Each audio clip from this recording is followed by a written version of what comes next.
भगवान की बातें इस YouTube चैनल पर आपका स्वागत है। और आप सब जानते हैं इस चैनल पे हम आपके लिए केवल और केवल भगवान से संबंधित बातें लाते हैं। केवल वो बातें जो आध्यात्म से सरोकार रखती हैं, केवल वो बातें जो आपको भगवान तक ले जाती हैं या भगवान के प्रेम, भगवान की भक्ति, भगवत ज्ञान से संबंधित हो। तो इसी कड़ी में हम एक ऐसी अनोखी बात आपके लिए लेके आए हैं जो शायद आपने सोचा ना हो कि यहाँ पर करी जा सकती है। वो ये कि जितने भी साधक हैं, जितने भी भगवान की तरफ चलने वाले लोग हैं, वो कथा, कीर्तन, संकीर्तन वगैरह जरूर सुनते होंगे। और जब कथा में, संकीर्तन, कीर्तन वगैरह में जब वो बैठते हैं तो ये करीब करीब सभी मानते हैं कि वहाँ नींद जरूर आती है, वहाँ पर झपकी लग जाती है या ऐसे आलस आने लगता है। तो सवाल ये उठा कि ये कथा, संकीर्तन और कीर्तन में ही क्यों ये नींद आती है, तो इसके पीछे क्या रहस्य है।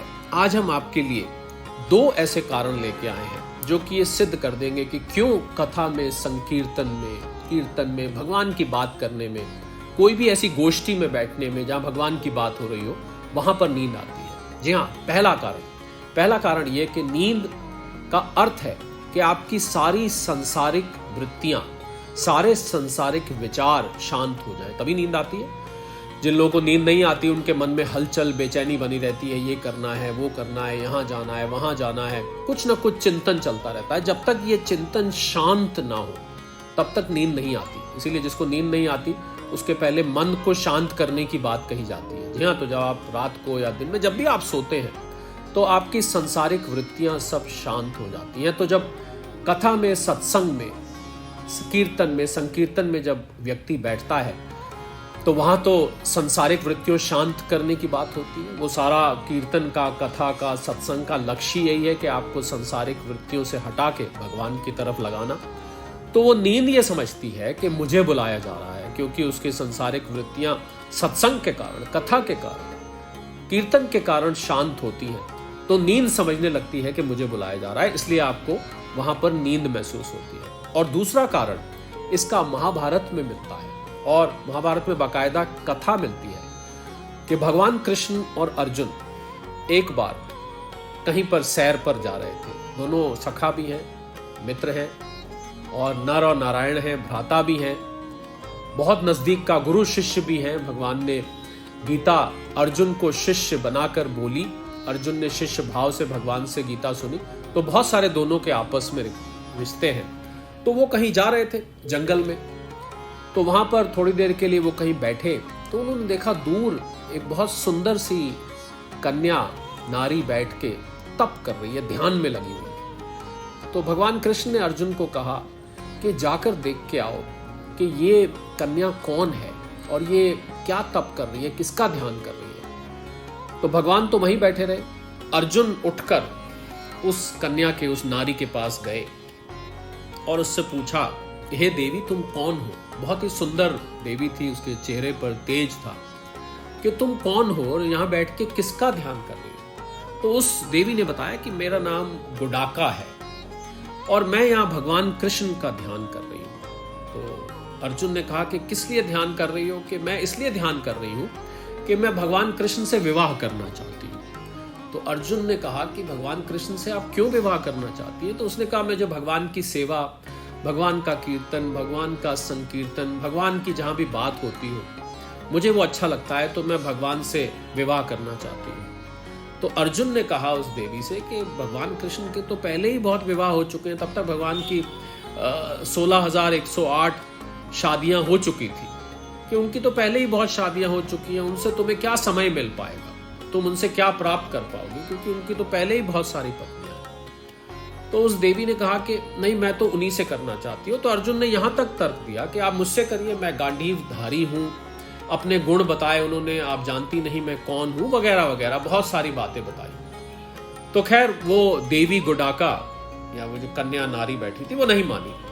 तो अर्जुन लौटकर भगवान के पास आ गए। भगवान ने अर्जुन से पूछा, भाई बड़े धीरे धीरे बात कर रहे थे आप, क्या बात उनसे कर रहे थे, कौन है वो, किसका ध्यान कर रहे हैं। तो अर्जुन ने कहा कि वो प्रभु आपका ध्यान कर रही हैं, वो आपसे विवाह करना चाहती है। तो भगवान ने कहा, फिर तुमने क्या कहा। कहते मैंने उसको बात आनाकानी कर गए, उन्होंने कोई ज्यादा बात नहीं की। तो भगवान ने कहा तुमने अपनी शादी की बात नहीं चलाई। तो अर्जुन ने वो बात बीच में से छुपा ली जो उन्होंने अपनी शादी की बात कही थी। ये भी नहीं बताया कि उनकी वहां उनका शादी का प्रपोजल वहां पर चला नहीं। उन्होंने कोशिश तो बहुत करी उस देवी को कन्विंस करने की, अर्जुन से विवाह करने के लिए, यानी कि उनसे विवाह करने के लिए, पर वो बात वहां पर दाल गली नहीं, बात चली नहीं। तो अर्जुन ने वो बात तो छुपा ली और भगवान ने कहा अच्छा चलो हम चलते हैं वहां पर। तो भगवान भी उठकर उस देवी के पास, उस कन्या के पास, उस नारी के पास गए और उस देवी गोडाका ने भगवान से अपने पूरे मन की बात बताई कि मैं संकीर्तन करना चाहती हूँ, मैं आपकी सेवा करना चाहती हूँ, मैं आपसे विवाह करना चाहती हूँ, मुझे आपका कीर्तन संकीर्तन, आपकी बात जहाँ पर होती है मुझे बहुत पसंद है और मैं आपसे विवाह करना चाहती हूँ। तो भगवान ने कहा देवी हमसे विवाह तो नहीं हो पाएगा, पर हाँ आज हम आपको ये वरदान देते हैं कि जहां भी मेरा संकीर्तन, मेरा कीर्तन, मेरी कथा, मेरा सत्संग हो रहा होगा, वहां पर आपका सदा और हमेशा सम्मान किया जाएगा।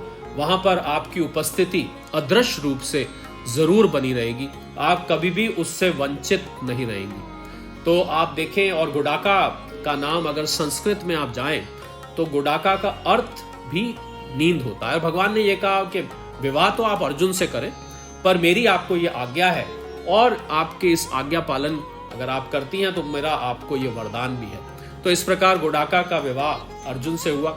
इसीलिए आप अगर गीता ध्यान से पढ़ेंगे तो वहां कहीं कहीं अर्जुन का नाम भगवान ने गोडाकेश करके लिया है, मतलब उस गोडाका का पति। तो इस प्रकार अर्जुन का विवाह गोडाका से हुआ और इसीलिए, और क्योंकि वो नींद थी, नींद की देवी थी, इसीलिए जब भी कहीं कथा का प्रसंग आता है, कहीं पर सत्संग होता है, कहीं पर कीर्तन होता है, कहीं पर संकीर्तन हो रहा था, कहीं पर भी भगवान की अगर कोई बात हो रही हो, कोई गोष्ठी ऐसी हो रही हो जहां पर आध्यात्म पे चर्चा हो रही हो, तो वहां आप देखेंगे कि नींद का लोगों पर एक तरह से अटैक समझ लीजिए, जो मर्जी कह लीजिए, लोगों को नींद आती है, झपकी आती है बैठ के, जबकि वैसे उन लोगों को शायद नींद ना आती हो, वैसे शायद वो नींद की गोली लेते हो नींद लाने के लिए, सोने के लिए, पर कथा सत्संग में, अध्यात्म की बात में बैठकर उनको अवश्य नींद आती है। तो ये रहस्य है, ये दो रहस्य हैं कि क्यों कथा सत्संग संकीर्तन, भगवान के बारे में गोष्ठी हो रही हो, अध्यात्म की बात हो रही हो, वहां पर नींद क्यों आती है।